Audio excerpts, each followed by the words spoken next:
Police officer left with broken nose after Manchester airport brawl tells court she was absolutely terrified. Evening ladies and gents, how are you doing? Today we're going to be revisiting a video I made just a couple of days ago because I got some flack for it for this tweet related to the incident, and I wanted to address it and then obviously talk through some amusing stories that The Guardian published. The Guardian. Again, more comedy gold from the raving lunatics that work at that publication. Just to end on a high, because it's laugh out loud funny the way they reported on the same incident only a year ago. Anyway, here's the tweet in question. My old mate Paz shared it and said, "Goes without saying, the scum who did this should get deported, but why recruit her for a role where she breaks down after getting slapped in the face? We need big hard men who can power through incidents like this, not fragile DEI hires." Yes, 100% correct. I can't show you the video in full, again, because you're not allowed to have fun anymore. But rest assured, I'll put a link in the description so you can watch it yourself. The copper in question who got lamped completely loses her mind. Like, I'm talking full-on nervous breakdown in the middle of the airport, just because she got clipped, which prompted me to retweet it and say, this copper is about as much use as Stephen Hawking's bicycle clips.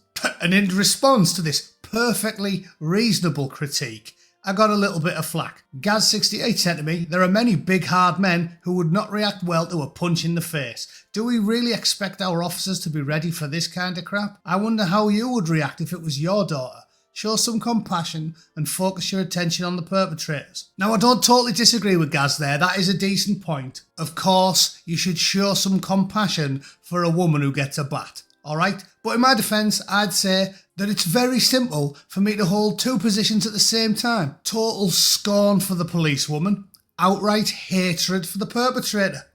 Easy.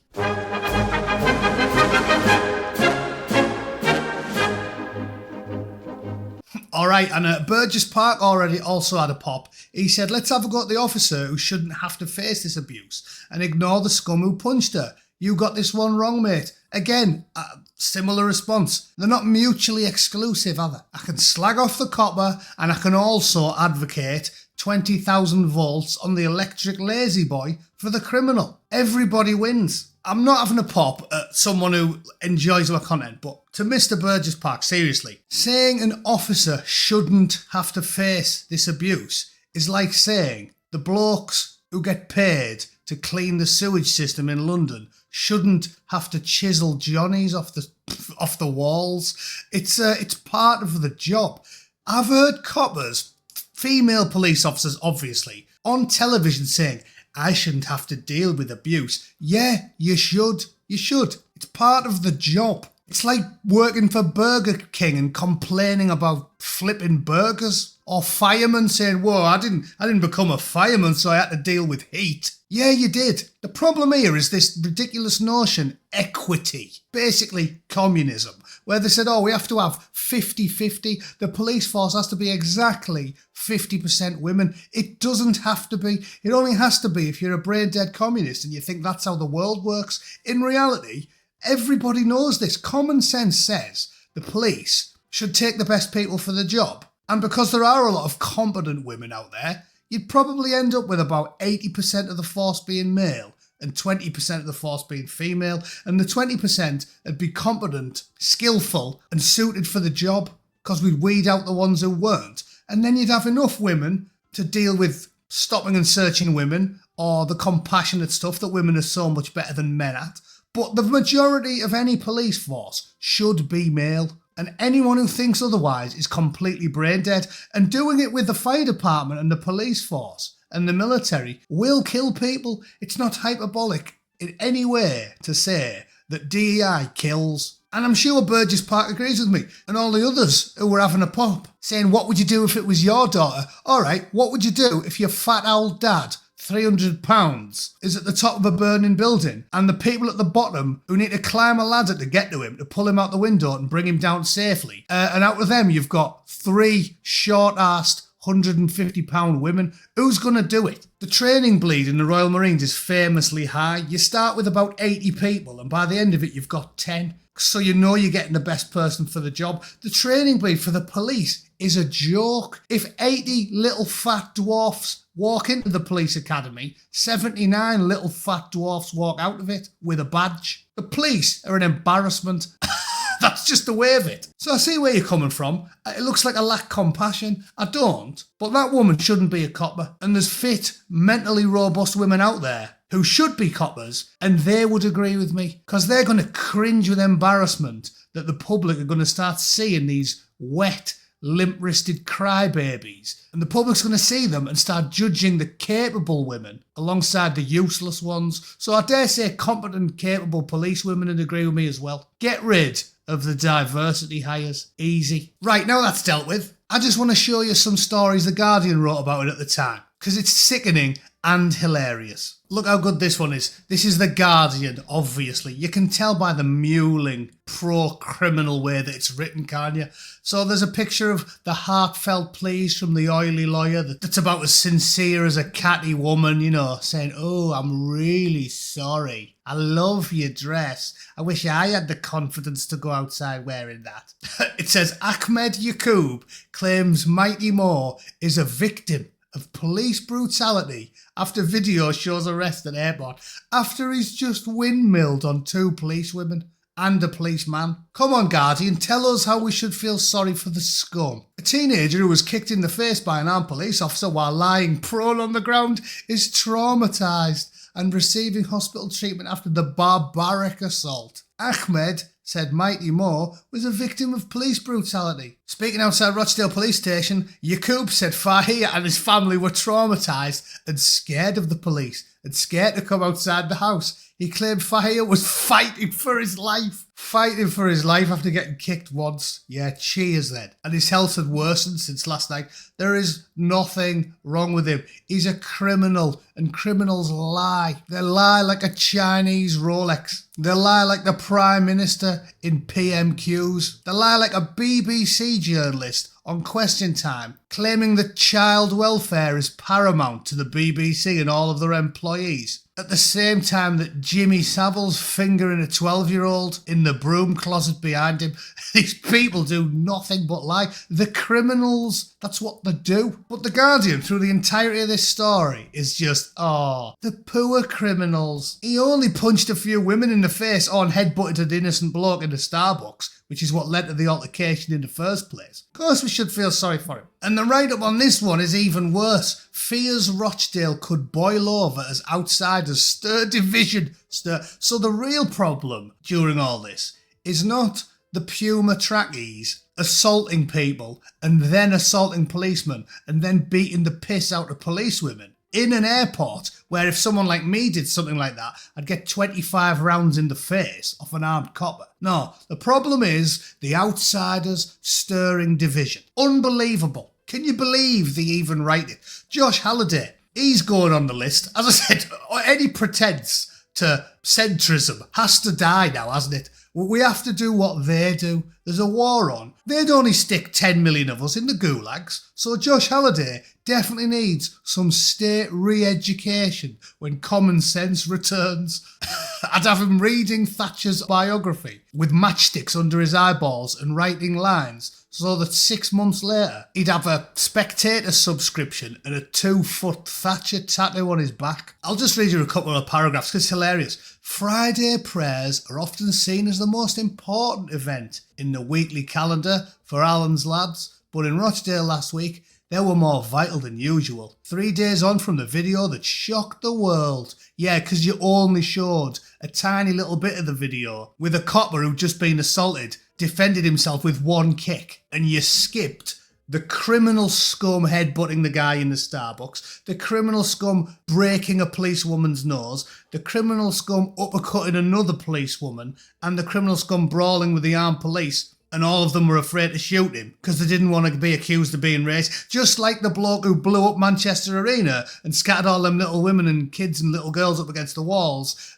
He got away with it because the security was scared of being racist. So again, DEI kills thousands of people every year. Political correctness. It's a cancer. It's a boil on the arse of civilised society. The footage showed an armed officer. Yeah, you've all seen that. The short clip was met with widespread revulsion and spread quickly across the world. It was covered by Al Jazeera. Yeah, they're definitely impartial. CNN, Communist News Network, and New Zealand's One News, who spent the last 5 years running cover for left-wing, sheep-toothed revolutionary Jacinda Ardern, lying constantly on television. So that's why it was covered round the world. Because porridge-brained lefty ideologues like these three get to set the tone, don't they? In less than 48 hours, agitators such as George Galloway, you mean like a professional politician who's been in the mainstream for years and is on TV and on radio? You mean that agitator? It's weird, isn't it? When you get left-wing agitators who deface artwork and gridlock traffic and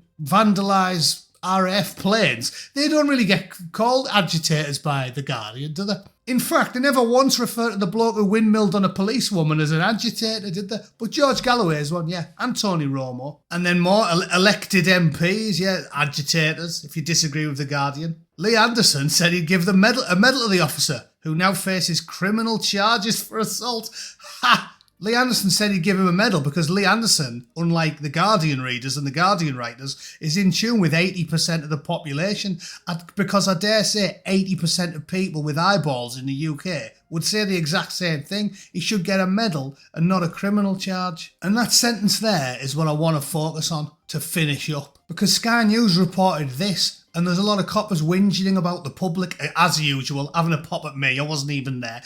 Having a go because nobody assisted them. You can read that here. PC Lydia Ward says other people in the car park area did not help and were just filming on their phones and shouting stuff. Yeah, and there's a still of Lydia going mental, completely freaking out in a way that I don't think most bog standard female civilians would behave if they got a bat in the mouth. It wasn't that big of a deal. She has no place wearing a uniform. Get her to put a nice flowery blouse on and she can be a typist in the police station because she's useless. And I don't care what anybody watching this thinks. Come at me, boys. I love arguing with people, especially when they're so obviously wrong. Yeah, someone that weak should not be there in an airport supporting an armed police. I'll just put it right out there, right? If it was me and I really, really wanted to murder people like those two lads, as I said, they could have been Al-Qaeda or ISIS. It's only lucky for us that they're just chavs and they're interested in bother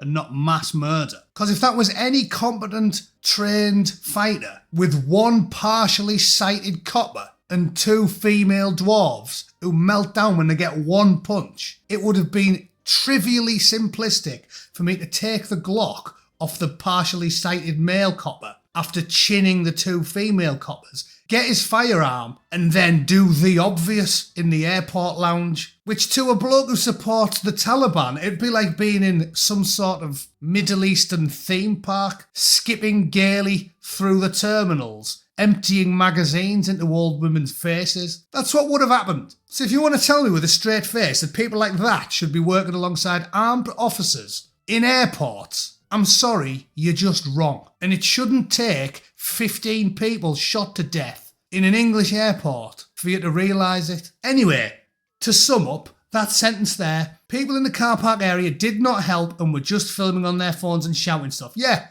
And speaking as a man who loves punching people who thoroughly deserve it, I wouldn't have helped either. I wouldn't have dreamed of saying that as little as about 5 years ago. But now, 100%, there's no way I would assist coppers. No way. Against an ethnic minority. They're all talking about how the armed policeman's getting charged, criminally charged for assault for defending himself in an airport when he's got a Glock against two blokes who are violent and attacked a member of the public and looked just like the blokes who blew up the Manchester Arena and stabbed a woman in the eye at Borough Market. So what are they going to do to me? What are they going to do to you? What are they going to do to a random bricklayer or a scaffolder or a taxi driver who's daft enough to run over and lamp an Asian man in an airport? If you went to help the coppers, don't tell me I'm being hyperbolic, we've literally just seen the story. The officer now faces criminal charges for assault. If I ran over there, and obviously I would because I'm nails, if I ran over there and give him so many combinations he thought he was a safe, and then roundhouse kicked his mate's lips off, I'd get 5 years in the nick for it. There is no incentive for me to help A police force. Sorry,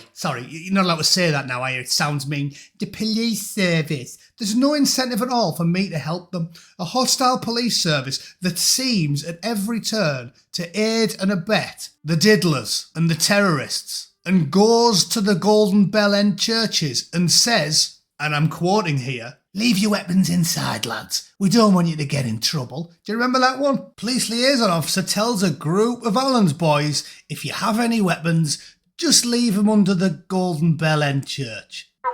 And there's video. And there's the video evidence, you've all seen it. So yeah, there is no way anyone with any common sense is going to help the British police take out a perpetrator. Yeah, if you were arresting like a ginger bloke or someone who looks like Anders Breivik or something, old Lord Anders there. If he's going to get nicked, probably get away with helping the police. But if they look like that, in two-tier Britain, you'll be looking at an 8-year stretch if you give one of them an uppercut. Doesn't matter how much he deserves it. So that's just my thought. You're living in a country with a two-tier justice system. There's a privileged class and everybody knows it. The police are hostile towards you and me, but apparently not the people that beat them up in airports. And if they think that I'm helping them, when I'd be looking at a 25-year stretch for it, they've got another thing coming. Oh yeah, and little fat ginger dwarves shouldn't be in the police. I don't care who disagrees. But if you do, as always, leave a comment down below. Thanks for tuning in. I'll be doing a live stream at 7 p.m. tomorrow, and I'll see you all there, all right? Thanks for watching. Toodle pip. Cheers.